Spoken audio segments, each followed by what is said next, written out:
HCL foundation से आलोक यादव बात कर रहा हूं। जैसा कि पूर्व के संदेशों में आपको ये बताया गया कि हरदोई किसान उत्पादक कंपनी गेहूं खरीदने जा रही है आपके क्षेत्र में, तो इससे संबंधित कुछ चीज़ें हम और आपसे बात करना चाह रहे हैं कि हम किस तरीके से जो अनाज हमारा है उसकी गुणवत्ता कैसे बढ़ाई जाए।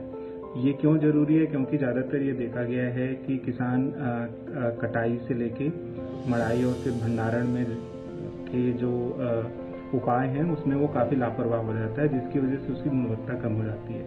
इसलिए जो सरकार द्वारा निर्धारित न्यूनतम समर्थन मूल्य है या फिर बाजार के भाव है वो उसको अच्छे से नहीं मिल पाता, क्योंकि हमारी जो अनाज है उसकी गुणवत्ता कम हो जाती है।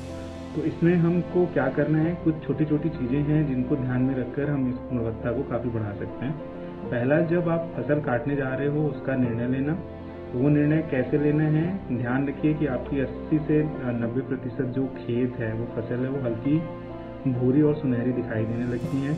गेहूं की बालियां जो हैं वो पूरी तरीके से पक जाती हैं, पूरी तरीके से भूरी हो जाती हैं। अगर बालियों में से आप दाना निकाल के दांत से बाओगे तो कट की आवाज़ से टूट जाता है, वो रबर की तरह दबता नहीं है और उसमें जो दूध होता है वो नहीं निकलता है। तो एक तो ये चीज़ हो गई। जब आपने गेहूं काट लिया तो उसको कम से कम 1 से 3 दिन तक खेत में छोड़ दीजिए। अगर मान लीजिए आपने जल्दी काट लिया तो 3 दिन तक, अगर थोड़ा आपने लेट काटा है तो आप 1-2 दिन तक उसको स्टोर कर सकते हैं। क्यों? क्योंकि जो डंठल में नमी है वो नमी सूख जाए, नहीं तो जब आप थ्रेसर में डालोगे वो बंडल तो वो काफ़ी टूटेगा। कटाई के बाद जैसे मैंने बोला उसको रख दो। उसके बाद थ्रेसरिंग अगर आप खेत में कर रहे हो तो आप छोटे छोटे बंडल बनाइए और उसको थ्रेसरिंग करिए। अब उसमें ध्यान ये देना है कि जो थ्रेसरिंग करते समय जो अनाज गिर रहा है वो कहाँ गिर रहा है। अगर मान लीजिए आपने थ्रेसर के पास वहीं गिर रहा है तो आप वहाँ पे प्लास्टिक या तिरपाल बिछा दीजिए ताकि वो जमीन पे ना गिरे। और अगर आप तुरंत इकट्ठा करके खेत के किसी दूसरे हिस्से में ले जा रहे हैं तो कोशिश करिए कि वहाँ पे भी वो प्लास्टिक या पॉलीथीन हो। अगर नहीं है तो आप उसको उस जगह को अच्छे से साफ कर दीजिए, गोबर से लिपाई कर दीजिए। अगर आप गोबर में अगर नीम की पत्ती मिला देंगे तो और अच्छी बात है। इसका उद्देश्य यह है कि जो जमीन की नमी है वो गेहूं में ना आए, नहीं तो कीड़े मकोड़ों का प्रकोप बढ़ जाता है। अब थ्रेसिंग करने के बाद गेहूं को आपको फिर से 1 से 2 दिन खुले में सुखाना है।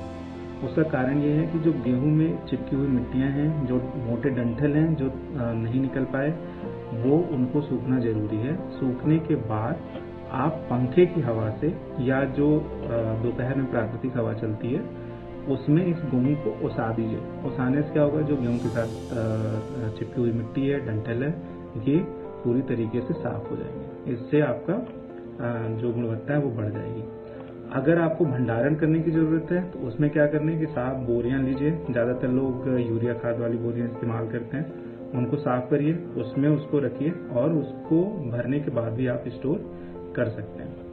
अब क्या क्या जो गुणवत्ता के जो पैरामीटर हैं, जो लक्षण हैं जो सरकार बोलती है कि आपको क्या क्या सुनिश्चित करना है। पहला ये कि जो नमी है वो 15% से कम होना चाहिए, गेहूं में वो 13% होना चाहिए। आप कैसे देखोगे? जाहिर सी बात है कि आपको, अगर आपके पास मॉइस्चर मीटर है, एचसीएल फाउंडेशन से ले सकते हैं, वो टेस्ट किया जा सकता है। दूसरा तरीका यही है कि आपको दांत वाला जो तरीका है, जो हिसाब से आपने खेत में तोड़ा था उससे ज़्यादा ताकत लगानी पड़ेगी और ज़्यादा तेज आवाज़ के साथ वो टूट जाता है।